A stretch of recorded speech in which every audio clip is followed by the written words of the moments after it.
नमस्कार दोस्तों, स्वागत है आप सभी का रार एजुकेशन में। हम लोग कोशिका का अध्ययन कर रहे थे, जिसके अंतर्गत हमने पिछली क्लास में कोशिका के भागों को देखा था और उनके महत्वपूर्ण तत्व के बारे में जाना था, जिसके अंतर्गत हम लोगों ने कोशिका का जो आवरण होता है यानी कि सुरक्षा आवरण होता है उसकी बारे में हम लोगों ने अच्छे से देख लिया था। अब जो दूसरे नंबर का शुरुआत करना था वो है जीव द्रव्य। ठीक है, तो इसको कोशिका को 3 भागों में हम लोगों ने बांटा था, सुरक्षा आवरण, जीव द्रव्य और रिक्तिका। तो सुरक्षा आवरण को देख लिए, अब हम लोग देखेंगे जीव द्रव्य के बारे में। तो आज हम शुरुआत करेंगे जीव द्रव्य क्या होता है इसके बारे में। तो चलिए देखते हैं, शुरू करते हैं।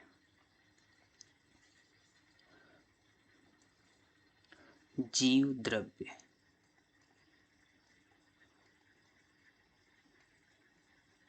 ठीक है, जीव द्रव्य।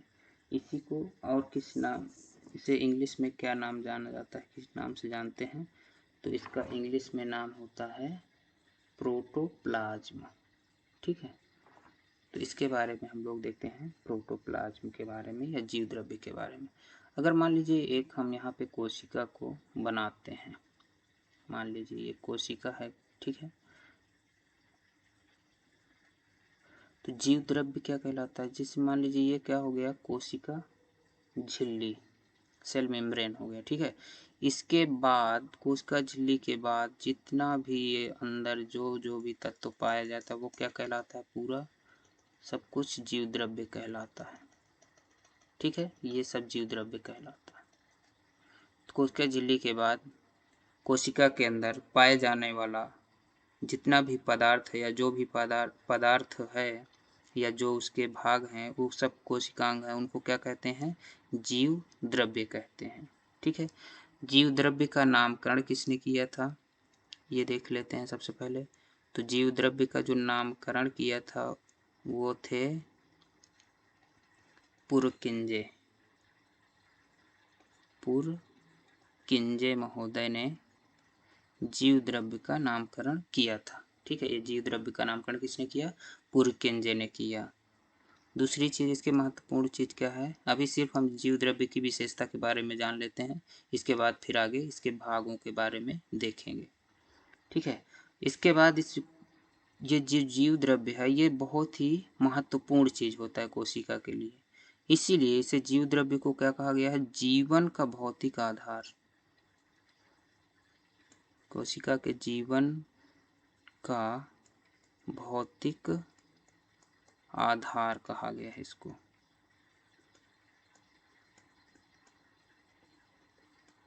ठीक है, तो जीवन का भौतिक आधार किसे कहा जाता है? तो जीव द्रव्य को ही जीवन का भौतिक आधार कहा जाता है। और किसने कहा था, अगर पूछा जाए किस विद्वान ने कहा था, तो उसका नाम है हेक्सले महोदय।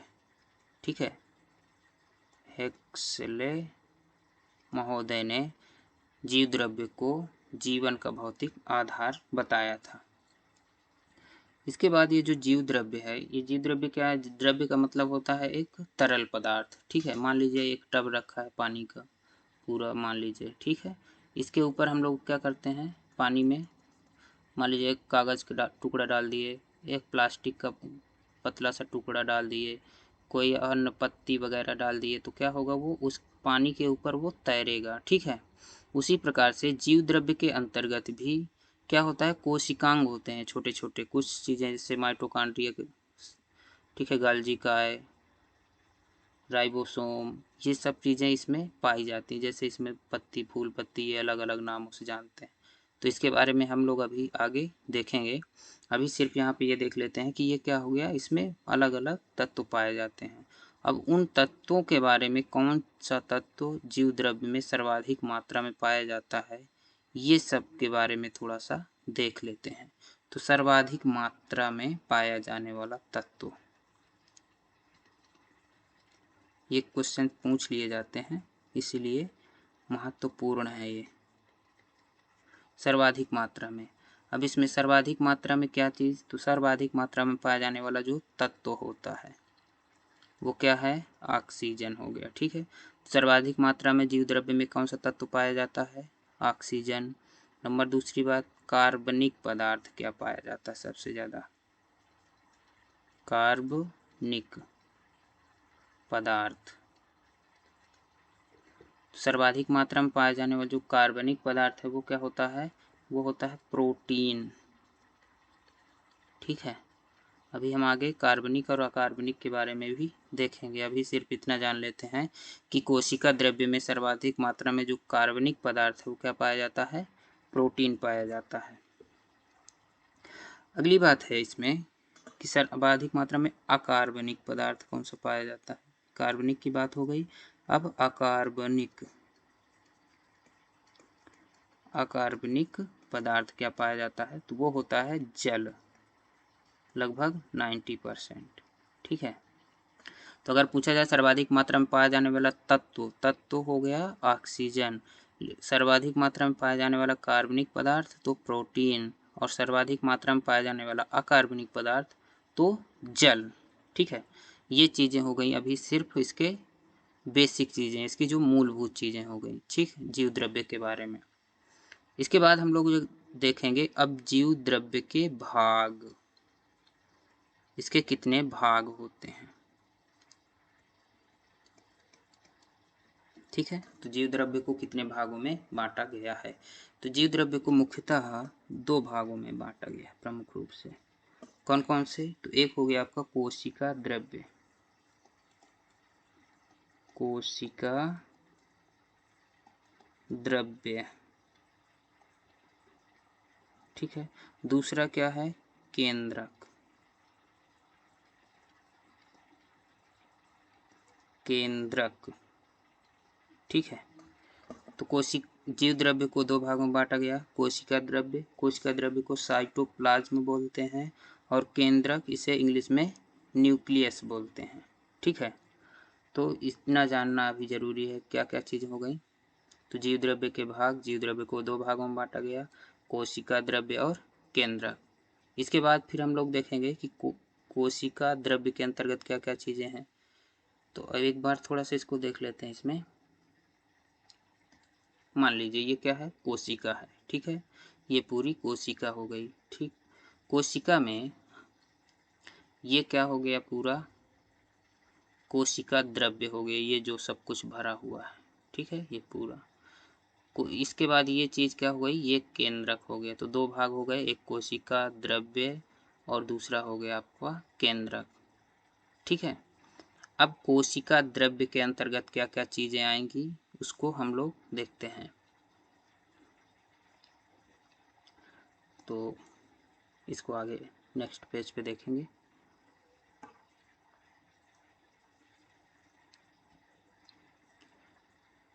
तो जीव द्रव्य के भागों में हम लोग जीव द्रव्य के भाग, तो इसको 2 भाग में बांट देंगे, कोशिका द्रव्य,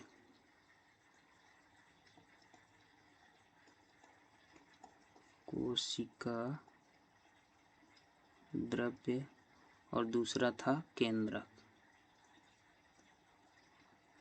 केंद्रक। ठीक है, केंद्रक के बारे में बाद में देखेंगे, कोशिका द्रव्य के बारे में पहले देखेंगे, इसके बाद अगले। कोशिका द्रव्य के भी कई भाग होते हैं, यानी कि कोशिका द्रव्य में कई चीज़ें पाई जाती हैं। जैसा कि अभी देखे हम लोग ना, ये पूरा कोशिका द्रव्य होगा, लेकिन अब इसमें कुछ कुछ चीज़ें पड़ी होंगी, अलग अलग नामों से उनको जानेंगे। तो क्या क्या नाम है उनके, इसके बारे में हम लोग देखेंगे। तो अभी इसके बारे में सिर्फ ये देख लेते हैं कि कौन कौन से चीज़ें हैं जो कि कोशिका द्रव्य के अंतर्गत अध्ययन करने के लिए महत्वपूर्ण हैं।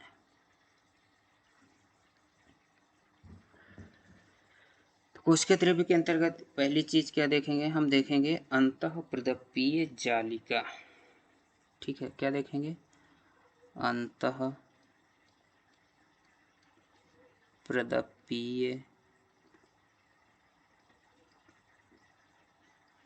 जालिका। इसको क्या बोलते हैं इंग्लिश में, एंडोप्लाज्मिक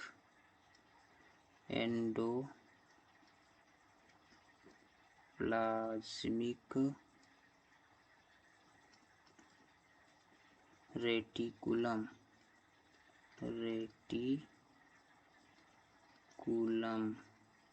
ठीक है। एंडोप्लाज्मिक रेटिकुलम, इसको शॉर्ट में अगर बोला जाए तो ER भी बोलते हैं, ठीक है। दूसरी चीज क्या पढ़ेंगे इसके अंतर्गत, कोशिका द्रव्य के अंतर्गत क्या चीजें हैं। दूसरा होगा राइबोसोम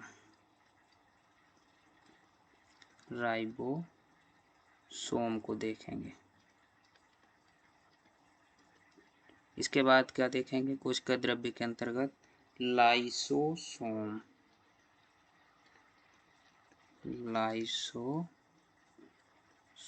इसके बारे में पढ़ेंगे। फिर क्या देखेंगे हम लोग, अगला देखेंगे हम लोग माइटोकॉन्ड्रिया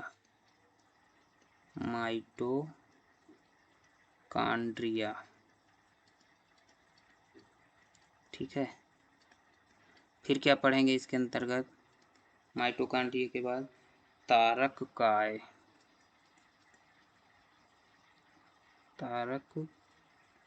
काय। फिर क्या देखेंगे, गाल्जी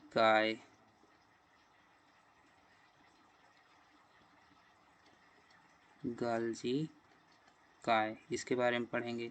फिर क्या पढ़ेंगे इसके अंतर्गत, तो अगला चीज देखेंगे लवक,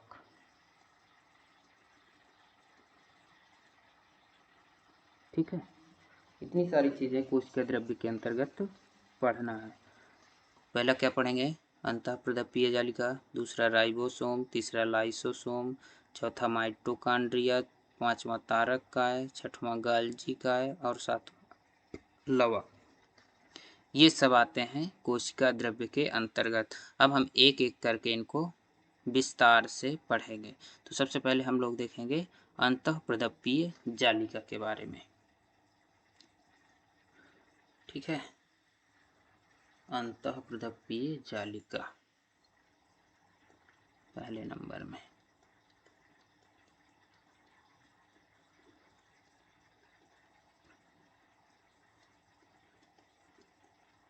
अंतःप्रदपीय जालिका,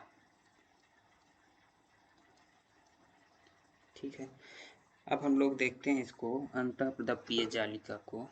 अगर इसमें ग्राफ इसमें देखें तो ये है अंतःप्रदपीय जालिका, इसको बोलते हैं। ये जो इस तरह की आकृति बनी हुई है, ठीक है, ये चारों तरफ पाई जाती है कोशिका के अंतर्गत, ठीक है। तो इसको दो भाग हो जाते हैं इसके, एक होता है चिकनी और दूसरा होता है खुरदरी। अब ये चिकनी और खुरदरी क्यों होता है इसके विषय में भी हम लोग देखेंगे। अभी सिर्फ इतना देखेंगे कि कहाँ पे इसकी अवस्थिति कहाँ पे होती है कोशिका के अंतर्गत, ठीक है। तो ये केंद्रक और ये कोशिका झिल्ली के मध्य पाई जाती है और ये लगभग सभी जगह पाई जाती है। चलिए देखते हैं।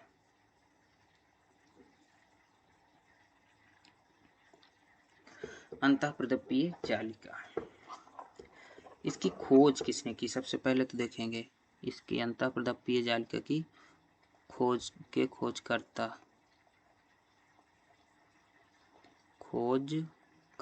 कौन थे। तो इसके खोजकर्ता थे के आर पोर्टल, ठीक है। तो अंतःप्रदपीय जालिका के खोजकर्ता कौन थे, के.आर. पोर्टल हो गया, ठीक है। दूसरी बात क्या है कि इसके कार्य क्या क्या होते हैं अंतःप्रदपीय जालिका के, ठीक है। तो कार्यों के बारे में हम लोग देख लेते हैं पहले। तो इसका कार्य होता है कि कोशिका द्रव्य और केंद्रक द्रव्य के बीच क्या करता है, ये संबंध स्थापित करता है। क्या करता है, कोशिका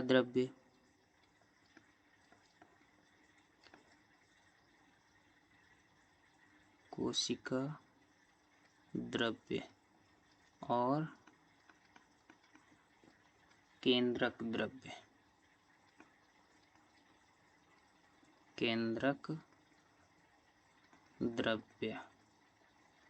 के बीच संबंध,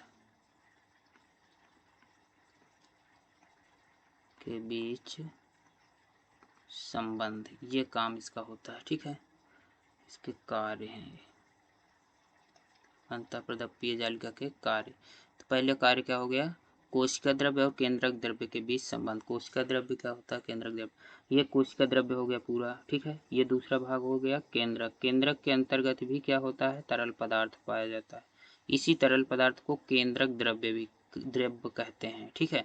तो ये कोशिका द्रव्य हो गया और ये क्या हो गया, केंद्रक के अंदर पाया जाने वाला केंद्रक द्रव्य हो गया। इन दोनों के बीच जो संबंध स्थापित करने का काम है वो कौन करता है, तो अंतःप्रदप्पीय जालिका इन दोनों के मध्य संबंध स्थापित करने का कार्य करता है, ठीक है। इतना चीज समझ में आ गया। दूसरा काम क्या होता है इसका तो दूसरा कार्य होता है इनका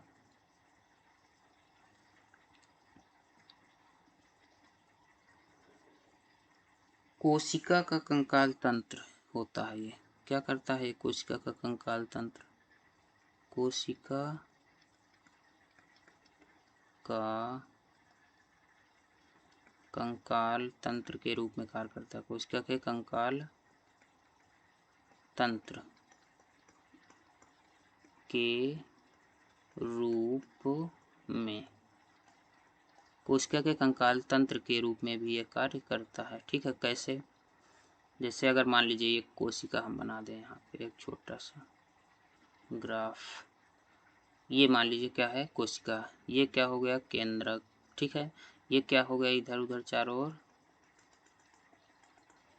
कोशिका द्रव्य है ना। अब ये जो पाई जाती है ये ऐसे पाई जाएगी, ऐसे ऐसे अंतःप्रदप्पीय जालिका, ठीक है, चारों ओर से। तो क्या करेगा ये कि इनके जो बीच में संबंध स्थापित करने का काम है, यानी कि एक केंद्रक इधर से उधर ना भागे, यानी कि एक स्थायी बना रहे। अगर ये मान लीजिए नहीं होगा, ये नहीं हो अगर अंतःप्रदप्पीय जालिका, तो क्या करेगा, ये जो इसकी कोशिका झिल्ली है ये क्या करेगा, यहाँ पे आकर इसमें चिपक जाएगा।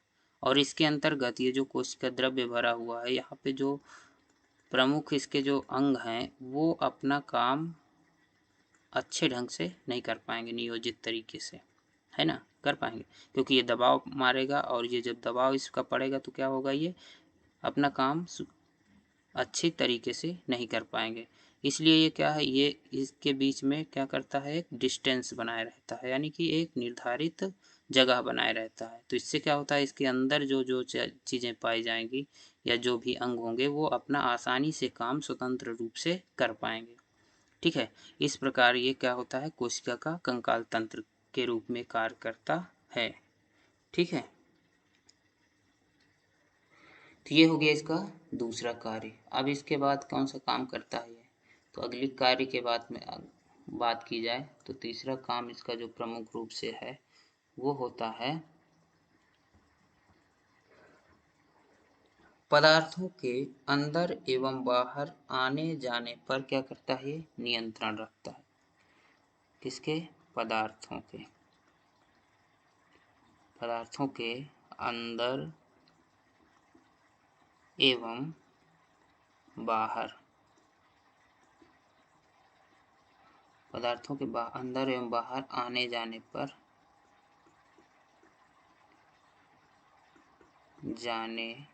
पर नियंत्रण, ठीक है। तो कोशिका के अंतर्गत मान लीजिए कोशिका द्रव्य है, इसके अंतर्गत क्या होता है, कुछ चीज़ें, कौन सी चीज़ें बाहर जाएंगी, इससे क्या चीज़ें इसके अंदर प्रवेश कर पाएंगी, इनका भी ये निर्धारण कौन करता है, अंतःप्रदप्पीय जालिका। ये कार्य भी इसका है। अगला काम क्या है इसका, कि यह कोशिका भित्ति, किसके किसके मध्य, तो कोशिका भित्ति, कोशिका भित्ति एवं कोशिका विभाजन के बाद, कोशिका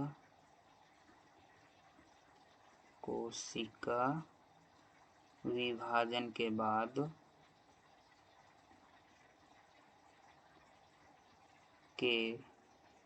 बाद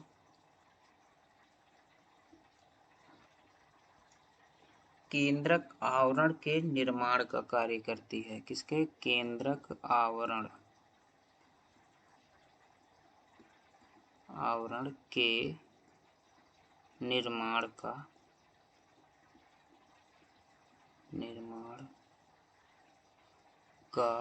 कार्य। ठीक है, तो कोशिका भित्ति एवं कोशिका विभाजन के बाद केंद्रक आवरण, केंद्रक यहाँ पे केंद्रक है, ठीक है, केंद्रक आवरण के निर्माण का कार्य करती है। ये हो गए इसके प्रमुख कार्य। ठीक है, अंतःप्रदीप्तीय जालिका की खोज किसने की? KR पोर्टल ने की। और इसके कार्य क्या हैं? तो कोशिका द्रव्य एवं केंद्रक द्रव्य के बीच संबंध स्थापित करना, नंबर 1 बात। नंबर दूसरी बात क्या होती है? यह कोशिका के कंकाल तंत्र के रूप में कार्य करता है। नंबर तीसरी बात हो गई पदार्थों के अंदर एवं बाहर आने जाने पर नियंत्रण स्थापित करना इसका कार्य है। अगली बात है कोशिका भित्ति एवं कोशिका विभाजन के बाद केंद्रक आवरण के निर्माण का कार्य यही अंतःप्रदीप्तीय जालिका करती है। ठीक है, अब अगर इसके प्रकार की बात की जाए, किसके प्रकार की? अंतःप्रदीप्तीय जालिका के। ठीक है, तो इसके प्रकार की बात अगर की जाए तो किसके आधार पे? तो राइबोसोम के आधार पे। ठीक है, तो राइबोसोम पाए जाने के आधार पर राइबोसोम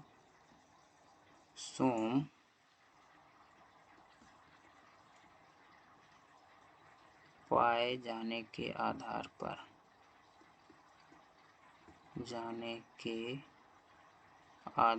पर इसको क्या किया गया है? 2 भागों में बांट दिया गया है। ठीक है, तो 2 भाग कौन कौन से हो गए? तो एक हो गया आपका चिकनी अंतःप्रदीप्तीय जालिका, पहला। ठीक है, चिकनी अंतःप्रदीप्तीय जालिका हो गई। दूसरा होता है खुरदरी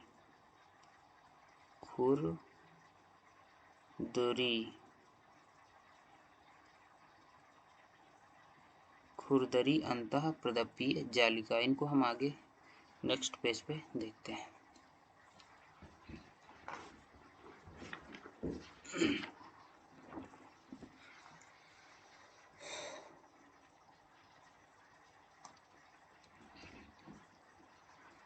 तो प्रकार में हो गया 2 प्रकार हो गए इसके।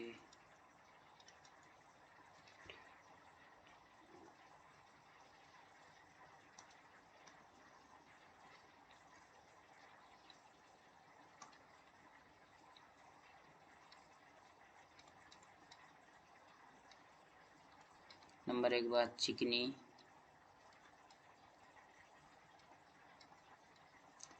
अंतःप्रदीप्तीय जालिका। ठीक है, दूसरा हो गया खुरदरी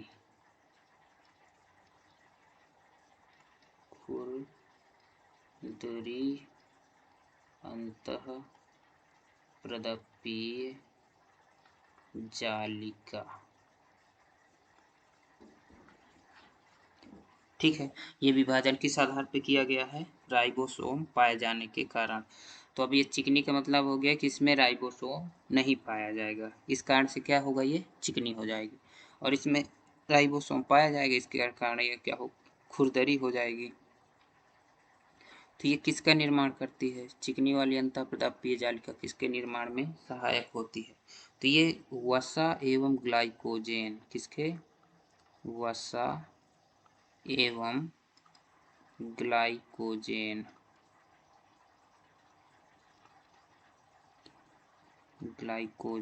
के निर्माण में सहायक होती है।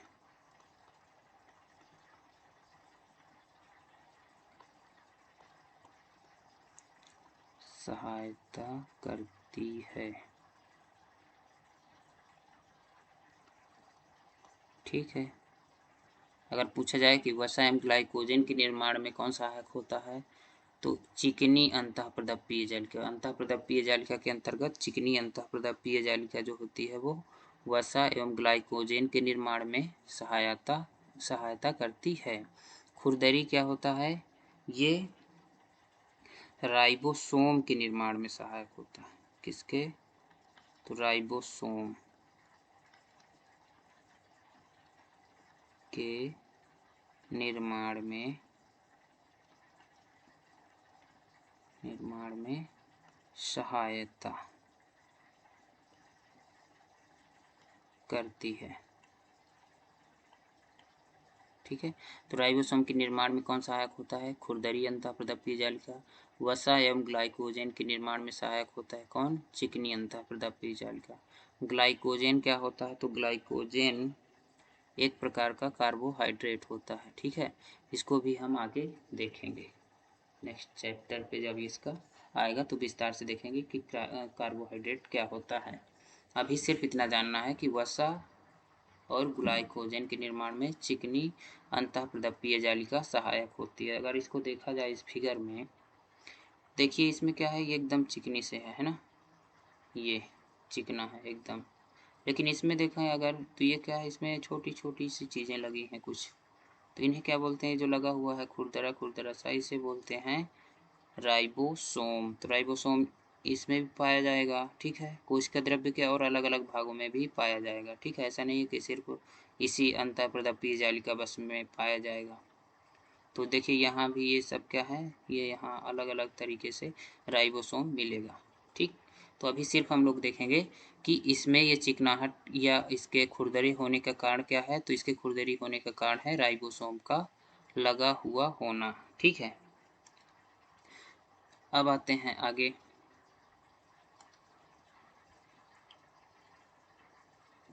तो ये खत्म हो गया आपका अंतःप्रदप्तीय जालिका के बारे में। अब हम लोग दूसरा जो शुरुआत करेंगे, जो दूसरा चीज़ यहाँ पे देखे थे, क्या देखे थे यहाँ? अंतःप्रदप्तीय जालिका, इसके बाद क्या देखे? राइबोसोम। अब हम लोग राइबोसोम के बारे में अध्ययन करेंगे। चलिए शुरू करते हैं, राइबोसोम के बारे में जानते हैं।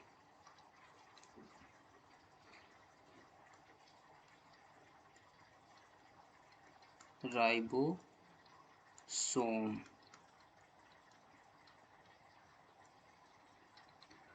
ठीक है, तो राइबोसोम के बारे में सबसे पहले तो ये देखते हैं कि इसकी खोज किसने की थी। तो राइबोसोम के जो खोज करता है उसके बारे में देख लेते हैं। तो इनके जो खोज करता तो राइबोसोम के खोज करता है जॉर्ज पैलेड। कौन है? George pallid. ठीक है, तो राइबोसोम की खोज किसने की थी? जॉर्ज पैलेड नामक वैज्ञानिक ने इसकी खोज की थी। ठीक है, अब ये पाई कहाँ कहाँ जाते हैं, राइबोसोम कहाँ कहाँ पाए जाते हैं? तो अभी इससे पहले हम लोग देखा था, एक तो ये एंडोप्लाज्मिक रेटिकुलम में पाया जाता है। ठीक है, ईआर में। ईआर में क्या होता है? ईआर में जो ये पाया जाता है अंतःप्रदप्तीय जालिका में, ये क्या होता है? सबसे ज़्यादा मात्रा में पाया जाता है इसमें। ठीक है, दूसरी चीज़ ये कहाँ पाया जाएगा? केंद्रक में भी पाया जाता है राइबोसोम। ठीक है, और कहाँ पाया जाता है? तो और ये पाया जाता है कोशिका द्रव्य में। कोशिका द्रव्य में भी पाया जाएगा, कोशिका द्रव्य में पाया जाता है। और कहाँ पाया जाता है? तो ये माइटोकॉन्ड्रिया में पाया जाता है, माइटोकॉन्ड्रिया।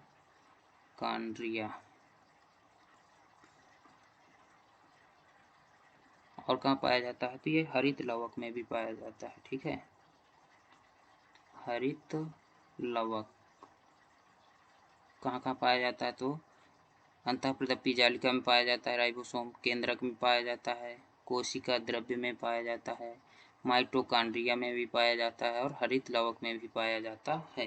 लेकिन इसमें ज़्यादा पाया जाता है, अंतःप्रदप्तीय जालिका में अधिक मात्रा में पाया जाता है। ठीक है, ये चीज़ याद रखना है कि कहाँ कहाँ ये पाया जाता है। अगली बात ये क्या है कि इसके कार्य क्या होते हैं। ठीक है, तो अब इसके राइबोसोम के कार्य देखें, क्या काम करता है कार्य। तो राइबोसोम का जो प्रमुख कार्य है क्या होता है? ये प्रोटीन निर्माण में सहायता करता है।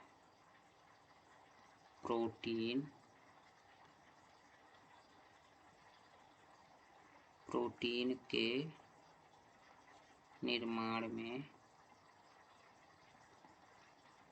निर्माण में सहायता करना। ठीक है, तो प्रोटीन के निर्माण में सहायता कौन करता है? तो राइबोसोम। इसीलिए इसे क्या कहते हैं? राइबोसोम को प्रोटीन की फैक्ट्री भी कहते हैं। ठीक है ना, प्रोटीन की फैक्ट्री के नाम से भी जाना जाता है और ये महत्वपूर्ण है। प्रोटीन पूछ लिया जाता है सीधा सीधा, प्रोटीन की फैक्ट्री किसे कहते हैं? तो राइबोसोम को कहते हैं। प्रोटीन की फैक्ट्री, ठीक है, फैक्ट्री, फैक्ट्री मतलब होता है जहाँ पे किसी कारखाना जहाँ पे किन्हीं चीज़ों का निर्माण होता है। ठीक, तो प्रोटीन के फैक्ट्री किसे कहते हैं? राइबोसोम को। अब राइबोसोम की फैक्ट्री के मतलब ये हुआ, मान लीजिए एक कारखाना है, कोई चीज़ का निर्माण होता है, ये कोई पदार्थ मान लीजिए, है ना, तो कारखाने में अगर इस पदार्थ का निर्माण करना हो तो क्या चाहिए? कच्चा माल चाहिए, कच्चा पदार्थ की आवश्यकता पड़ेगी, कच्चे माल की। ठीक है, जब ये यहाँ पे पहुँचेगा, यहाँ पे इसका क्या होगा? निर्माण कार्य होगा, उसके बाद फिर ये पूरा पदार्थ बन करके तैयार होगा। उसी प्रकार से क्या होता है, जो राइबोसोम है ये क्या है? एक जगह है, यानी कि एक फैक्ट्री है, यानी कारखाना है। इसके लिए कच्चा माल चाहिए, तो कच्चा माल क्या लाता है? आरएनए। आरएनए क्या होता है? इससे क्या करता है? ये अमीनो अम्ल लाता है, अमीनो अम्ल। ठीक है, अमीनो अम्ल, और ये अमीनो अम्ल आते हैं राइबोसोम में। राइबोसोम में कुछ किसका काम होता है? इसके बाद क्या हो जाता है? अमीनो अम्ल प्रोटीन बन जाता है। तो प्रोटीन किससे बने होते हैं? अमीनो अम्ल से भी मिल करके बने होते हैं। ठीक है, प्रोटीन का निर्माण किससे होता है? अमीनो अम्ल से। कच्चा माल हो गया प्रोटीन के लिए, राइबोसोम में आया, राइबोसोम ने इनको क्या किया? कुछ संशोधित करके उसको प्रोटीन में परिवर्तित कर दिया, इसलिए इसको क्या कहते हैं? प्रोटीन की फैक्ट्री कहते हैं। ठीक है, बस इतना सा इसके बारे में जानना जरूरी था।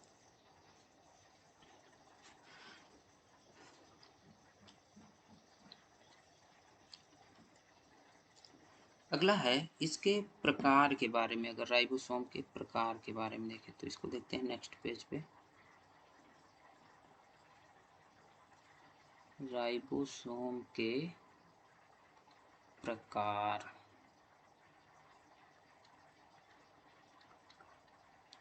राइबोसोम के प्रकार। तो राइबोसोम को किस आधार पे इसको बांटा गया है? तो इसका जो आधार है वो यह है कि इसका आकार एवं अवसादन गुणांक, आकार एवं अवसादन गुणांक के आधार पर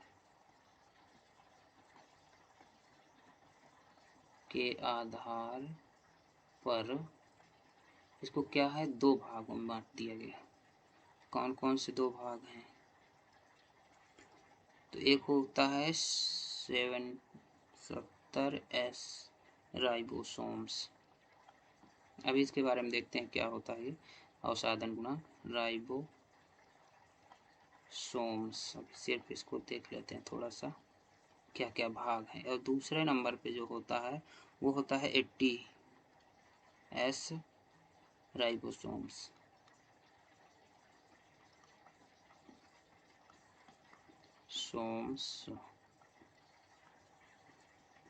अब क्या होता है, अब देखते हैं इसके बारे में। ये दो प्रकार हो गए, किस आधार पर इसको बांटा गया है? तो ये बांटा गया है आकार एवं अवसादन गुणांक के आधार पर।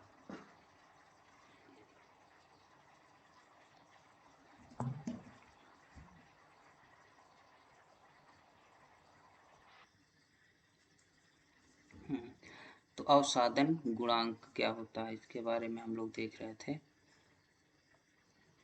अवसादन गुणांक, अवसादन गुणांक ये है कि इसमें जो राइबोसोम होता है, राइबोसोम का जो अध्ययन किया जाता है वो एक विशेष यंत्र द्वारा किया जाता है। उस यंत्र का नाम क्या है? तो उसको बोलते हैं अल्ट्रासेप्ट्रीफ्यूज। किस नाम से जानते हैं? अल्ट्रा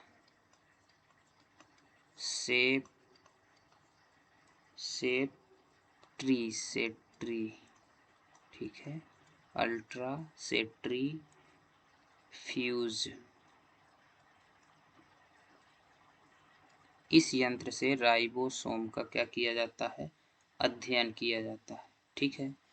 अब ये जो यंत्र है इस किस आधार पे काम करता है? तो इसमें होता ये है कि राइबोसोम के जो घोल होते हैं, क्योंकि ये क्या होता है, तरल होता है, तरल होता है, तो क्या होता है, इसके जो घोल होते हैं, राइबोसोम्स के जो घोल होते हैं,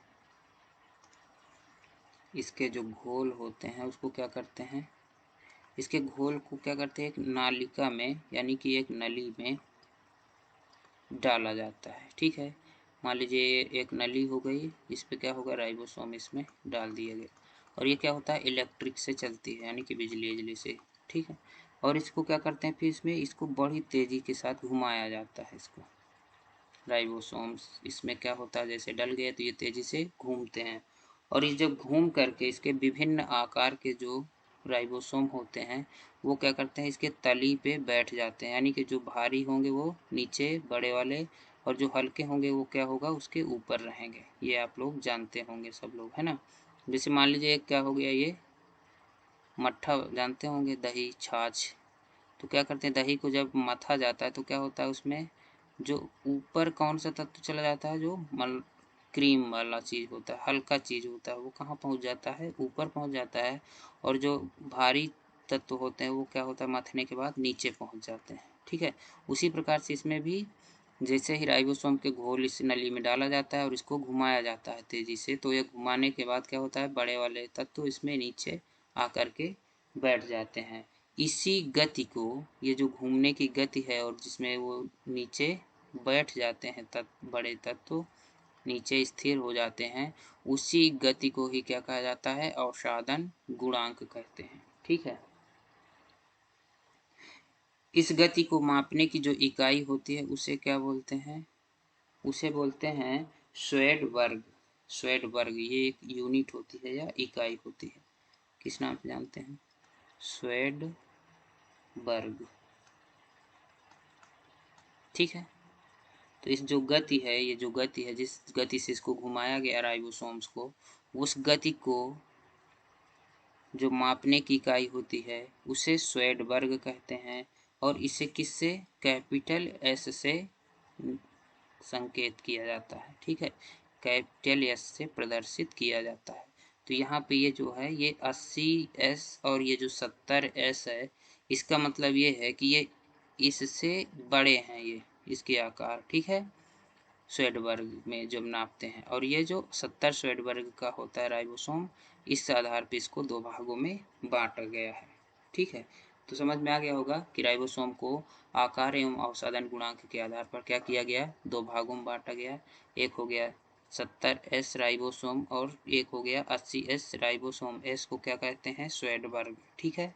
ये क्या होता है, जिस गति से राइबोसोम्स को घुमाया जाता है उस गति को मापने का यंत्र होता है, और इसी गति को, जिस गति से राइबोसोम घुमा करके इसके तल पे स्थिर होते हैं, उस गति को ही अवसादन गुणांक कहते हैं, ठीक है। ये चीज़ समझ में आई। अब हम लोग देखते हैं इनको दोनों को अलग अलग करके। तो यहाँ पे अगले पेज पे देखते हैं इसको, राइबोसोम के प्रकार को। प्रकार में सबसे पहले देखते हैं 70 एस वाले को, ठीक है, 70 एस राइबोसोम, एस राइबोसोम, ठीक है। इसके अंतर्गत क्या क्या चीज़ें होता है, इसके जो आकार होते हैं उसको देखते हैं। तो ये आकार में क्या होते हैं, छोटे होते हैं, आकार में क्या होते हैं, छोटे होते हैं, नंबर एक बात। नंबर दूसरा क्या चीज़ हो गई, इसका जो अवसादन गुणांक होता है वो क्या होता है, 70 एस होता है। तो अभी ये जैसे ही इसका नाम ही से समझ में आ रहा है, तो इसका जो अवसादन गुणांक होता है वो क्या हो गया, साधन गुणांक 70s ये हो गया। ठीक है, ये अवशोधन गुणांक हो गया। इसके आकार क्या होते हैं, थोड़ा छोटे होते हैं। नंबर दूसरी बात क्या होती है, ये कहाँ पर पाए जाते हैं। तो ये जो पाए जाते हैं 70s राइबोसोम, ये माइटोकॉन्ड्रिया में पाए जाते हैं। कहाँ, माइटोकॉन्ड्रिया।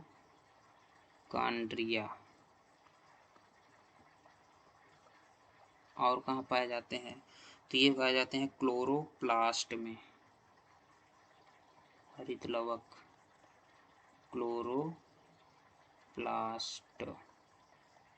क्लोरोप्लास्ट में पाए जाएंगे। और कहाँ पाए जाते हैं, तो बैक्टीरिया आदि में, बैक्टीरिया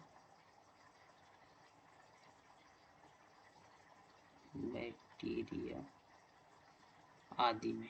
ठीक है,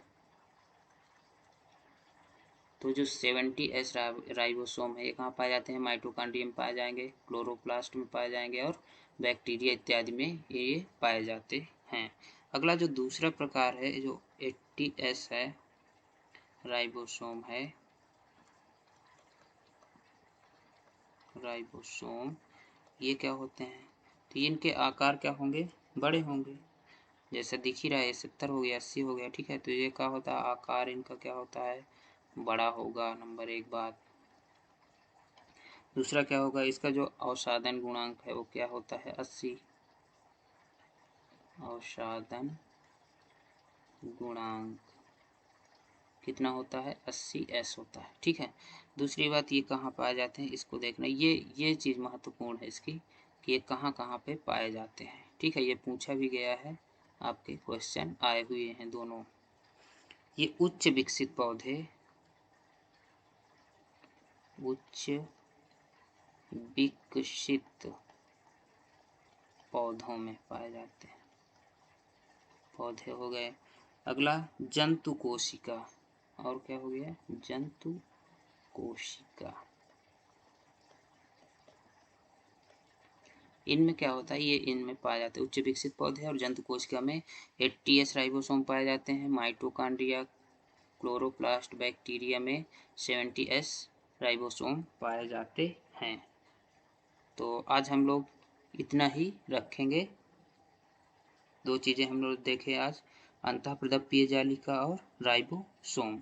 इसके बारे में आज हम लोगों ने विस्तार से अध्ययन किया। तो अगर वीडियो पसंद आए तो लाइक एवं सब्सक्राइब करिएगा।